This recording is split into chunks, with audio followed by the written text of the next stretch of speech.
Oke, berikutnya kita lihat timestamp based protocol. Nah, timestamp based protocol ini protokol yang sering digunakan oleh DBMS. Jadi timestamp yang digunakan ini bisa menggunakan system time ataupun logical counter. Nah, kalau kita lihat sebelumnya, log based protocol ini akan mengatur urutan antar transaksi pada saat dieksekusi. Nah, sedangkan timestamp based protocol ini itu akan langsung mulai bekerja saat transaksi dimulai. Jadi waktu transaksi dimulai, maka data timestampnya itu akan langsung diupdate. Nah, setiap transaksi itu pastilah memiliki suatu timestamp yang diasosiasikan kepadanya, dan urutannya akan bergantung pada umur transaksi. Nah, contoh, suatu transaksi dimulai pada clock time 0002 adalah lebih tua dibandingkan dengan transaksi lain yang dimulai sesudahnya. Nah, misalkan ada transaksi Y yang masuk ke dalam sistem saat clock time 0004. Bermakna transaksi Y ini lebih muda 2 second. Nah, prioritas itu akan diberikan ke transaksi yang lebih tua. Ya, jadi yang lebih muda ya dia apakah dia menunggu ataukah dia harus abort dan rollback.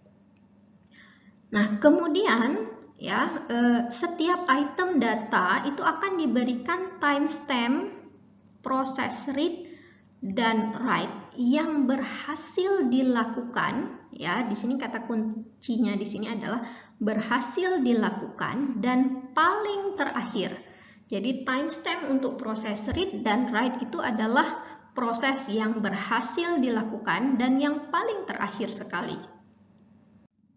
Nah, urutan protokol timestamp ini akan memastikan serializability teorinya, ya, serializability antar transaksi pada operasi read dan write. Nah, sistem protokol ini bertanggung jawab untuk mengatur pasangan tugas yang ada konflik sehingga eksekusi akan dilakukan berdasarkan nilai timestamp dari transaksi. Timestamp dari transaksi TI itu dinamakan sebagai TSTI. Nah, read timestamp dari suatu item X itu dinamakan RTS, ya singkatannya RTS atau R timestamp X. Kemudian write timestamp dari suatu item X itu dinamakan WTS atau write timestamp X.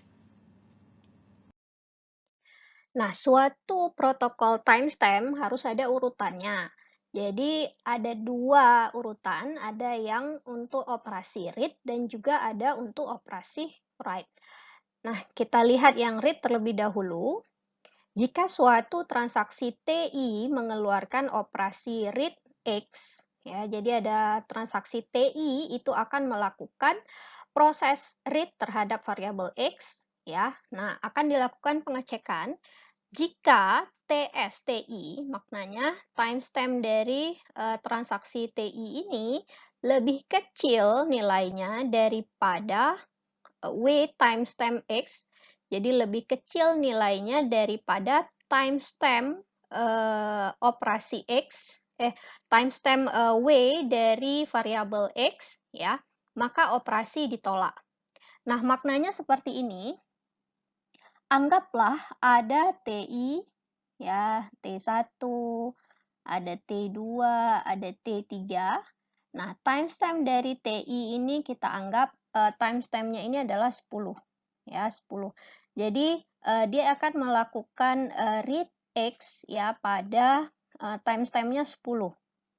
Nah, kemudian ya ada T3, jadi ada T yang lain itu melakukan proses dan seterusnya, kemudian berhasil commit dan mengubah nilai X-nya, ya. Jadi sesudah berhasil diubah nilai X, maka W timestamp-nya ini juga akan diupdate. Sehingga anggaplah di sini W timestamp ya. Jadi timestamp saat proses write ini berhasil, ya, write X ini berhasil, anggaplah pada timestampnya itu 30. Maka saat ini read X, ya, dia akan melakukan pengecekan apakah TSTI, nah TSTI kan tadi 10. Apakah 10 ini lebih kecil daripada W timestamp X? Nah, bermakna W timestamp X ini adalah 30. Ya, maknanya apa?